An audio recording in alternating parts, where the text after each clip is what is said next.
Assalamualaikum warahmatullahi wabarakatuh. Allahumma sholli ala Sayyidina Muhammad wa ala ali Sayyidina Muhammad. Kali ini kita akan membahas tentang Siti Mashittah. Mungkin sebagian umat Islam sudah tidak asing lagi dengan nama ini. Siti Mashittah adalah seorang pelayan keluarga Fir'aun yang direbus hidup-hidup bersama anak-anaknya. Lalu, seperti apa kisah lengkapnya? Tidak usah berlama-lama lagi, mari kita simak video ini.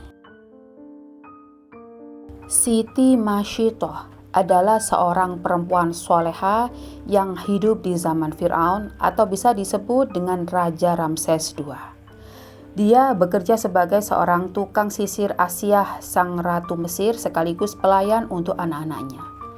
Perlu kalian ketahui, Fir'aun ini adalah seorang raja yang kejam dan zalim yang mengaku dirinya sebagai Tuhan. Siti Mashittah adalah seorang muslimah yang menjadi inspirasi bagi siapa saja, termasuk untuk perempuan. Dan Siti Mashittah adalah seorang yang selalu berpegang teguh kepada kebenaran dan juga keimanannya kepada Allah Subhanahu wa Ta'ala. Dikisahkan bahwa Hazaqil, suami Mashittah, adalah seorang kepercayaan Raja Fir'aun. Dia menentang keras hukuman mati yang dijatuhkan Fir'aun kepada hamba yang menentangnya dan memaksa untuk menyembah kepadanya. Sikapnya ini menimbulkan kecurigaan Fir'aun. Hazaqil pun diselidiki, kemudian Hazaqil mengakui keimanannya kepada Allah. Lalu seketika itu Raja Fir'aun ini murka dan menghukum mati Hazaqil, tak lain suami dari Siti Mashittah, dengan cara yang sangat kejam. Semenjak kematian suami, Siti Mashittah ini tidak membuat Mashittah lemah. Dia tetap bersabar dan ikhlas dalam keimanannya. Dan diketahui pula Asyah, sang ratu Mesir, memberi kekuatan kepadanya. Asyah mengatakan bahwa dirinya pun beriman kepada Allah, tetapi dia menyembunyikan dari suaminya tersebut, yaitu Raja Fir'aun. Dalam kesehariannya sepeninggal sang suami, Siti Mashittah tetap menjadi pelayan dari anak-anak Fir'aun ini dan memilih untuk tetap tinggal di kerajaan Fir'aun. Namun suatu hari ada kejadian yang sebenarnya itu termasuk sederhana. Ketika Siti Mashittah menjatuhkan sisir anak Fir'aun saat mengambil sisir tersebut, dan ternyata tiba-tiba sisir itu terjatuh. Sontak Siti Mashittah ini mengucapkan kalimat thayyibah. Sontak ucapan itu pun membuat anak Fir'aun terkejut dan mempertanyakan apakah ucapan itu ditujukan untuk ayahnya. Karena merasa sudah ketahuan, Siti Mashittah akhirnya jujur dan mengatakan bahwa kalimat thayyibah yang diucapkan adalah untuk Tuhan yang sebenarnya dan bukan untuk Raja Fir'aun. Jawaban dari Siti Mashittah membuat anak Fir'aun tersinggung dan sontak mengadu kepada sang ayah. Dan benar, Fir'aun akhirnya mendengar dan membuat ia marah besar. Fir'aun pun memanggil Siti Mashittah dan menanyakan langsung kepada beliau. Kemudian sang raja yang kejam ini sontak memanggil Siti Mashittah. "Hai Mashittah, apakah benar kau yang disampaikan anakku? Siapa Tuhan yang engkau sembah selama ini?" tanya Raja Fir'aun. "Betul bahwa tiada Tuhan selain Allah, yang sesungguhnya Allah yang menguasai alam dan isinya," jawab Siti Mashittah dengan tegas. Jawaban itu membuat Raja Fir'aun semakin murka dan memerintahkan pengawalnya untuk menyiapkan minyak mendidih untuk menggodok Siti Mashittah beserta anak-anaknya.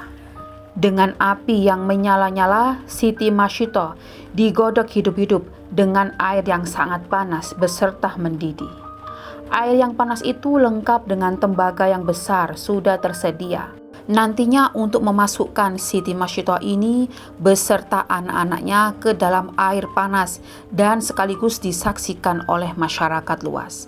Sungguh sangat biadab dan kejam hati Fir'aun ini.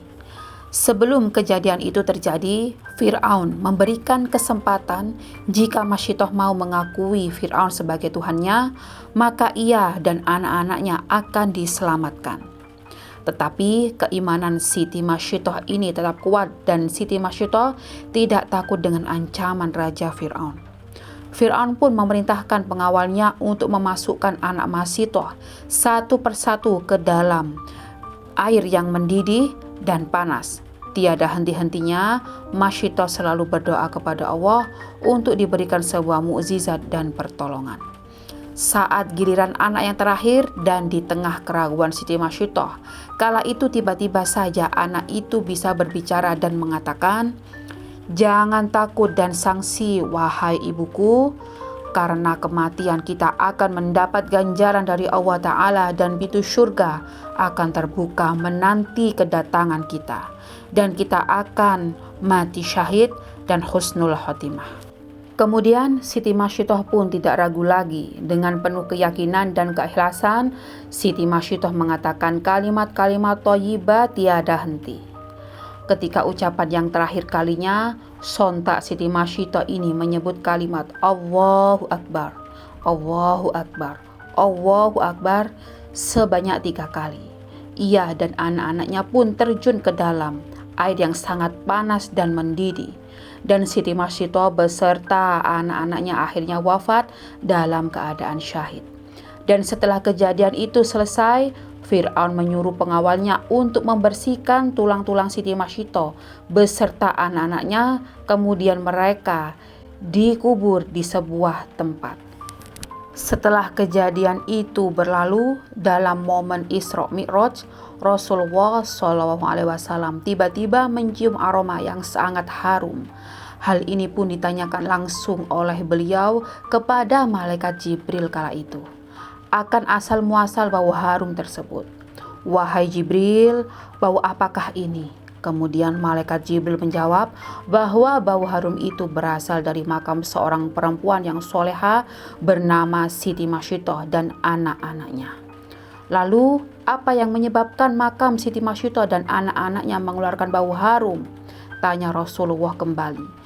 Yakni ia yang dahulu dihukum yang sangat keji oleh Fir'aun karena ia tak mau menyembahnya dan tetap berpegang teguh kepada Allah Subhanahu wa Ta'ala.